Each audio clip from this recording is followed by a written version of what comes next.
So, welcome back, coders. Keep on coding. Don't give up. Don't give up. Things they look intimidating, but they are kind of easy. So, in this video, we are going to talk about React lists. Now, in React, you will have to render out or put lists onto the screen. Now, to put lists onto the screen, they usually come in an array. They come in an array. Now, to remove anything from an array, you need to loop through. But the JavaScript map array method, remember, if you don't know what array methods are, I have an ES6 tutorial playlist, and that's ES6 tutorial playlist. I explained what array methods are. But if you know what array methods are, then this should not be hard. So you use the map array method to do it. Now, if you are not getting what I'm saying, let me give an example, and then you're going to see what I mean. So let's create two components. We're going to create our first component. We're using function components. I'm going to call it car. It's our first component. It will take in its properties. Then I'm going to return a list. I'm going to return a list. It's just going to return a simple list. Let me close that.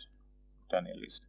Now in that list, I'm going to say I am a. Then after I am a, then to be the brand name of the car.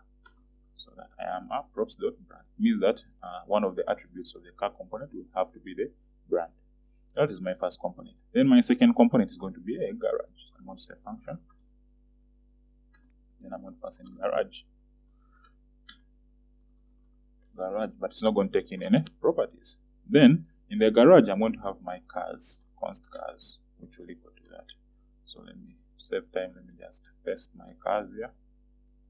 So that will be those will be my cars. This will be my cars. Then I'm going to return some HTML code that my garage component should render out. So then I'm going to first define my wrapper.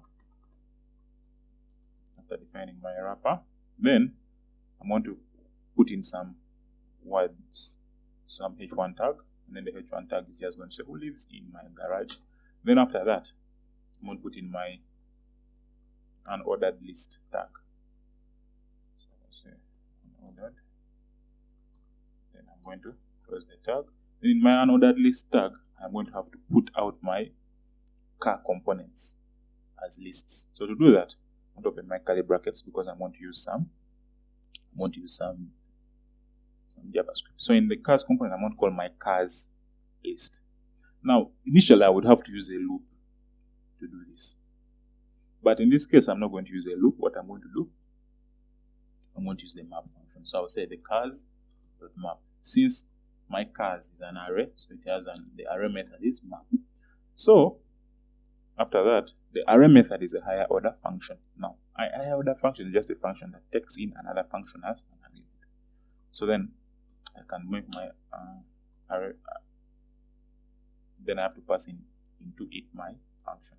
So I'm going to use my arrow function, equal sign, arrow function. Then it's going to return this arrow function, when it's called, what it's going to do, it's going to return my car. Then in the car, it's going to return a brand. It's going to give it its brand attribute, and then the brand attribute will equal to car. Now, this function here, this arrow function that I'm passing into my higher order function map, I need to pass into here the argument car. So when I save this and I come back here, everything should work. Because let me render out my garage here. Render out garage. Save, come back here, and then save. You can see that all my cars have been rendered out. But what is happening in this map function? If you understand what's happening in this map function, is good. But for those who don't understand, let me explain what's happening in this map function. So this map function, what I do, I pass to it a function. So what the map function will do, it will get that function that I've passed to it. It will pass into it a variable. It will go one at a time and pass to it a variable from the what? From my list. So this cars list, it will pick one variable at a time and pass it into this function. So it will execute this function on each of these elements in my array. Now, it will pick Ford, pass it to this function that I've given it. It will call this function and pass to it Ford. Then this function here, which has been passed to Ford, will just return to me a car component and as it's returned in the car component, it will pass this car that has given it into the car component like that. And then the car component, what it will do, it will return for me a list. So the list will be returned here into the unordered list tags. So that's the simple. That's the simple way it is. That's the simple way it is working. But now there's a problem here. We have keys. Now keys allow React to keep track of elements. So this way, if an element is updated or removed, only that item will be re-rendered instead of the entire list. So keys need to be unique to each sibling, but they can be duplicated globally. Now, keys, what it means is that keys, each component should have a key. A key is something that will define it uniquely. Each key will be defined uniquely. So it means that if maybe key 2 is changed, only key 2 will have to re-render because I can identify the key that this component maybe has key 2. So only it will be re-rendered. I will not have to re-render the whole. To re-render the whole what? All the components of cars. So generally, the key should be a unique identifier assigned to each item. I mean that it usually works in lists. So it should be uniquely identified to each item. So then it means that whenever I'm passing a what? I'm passing an array, and I want to map that array. That array should have IDs of each item in that array. So the array should look like this. It should have an ID, then brand, and whatever other information. It means that each information row should have an ID. So now if each information row has an ID, it means that when I pass in here my car into this function, I can be able to say, okay, fine, I have to define my key. So what I'll say, the key will just equal to, here, I'll say car.id. Now, since now this is now an object, here I need to say car.brand to pass out the brand. So like that.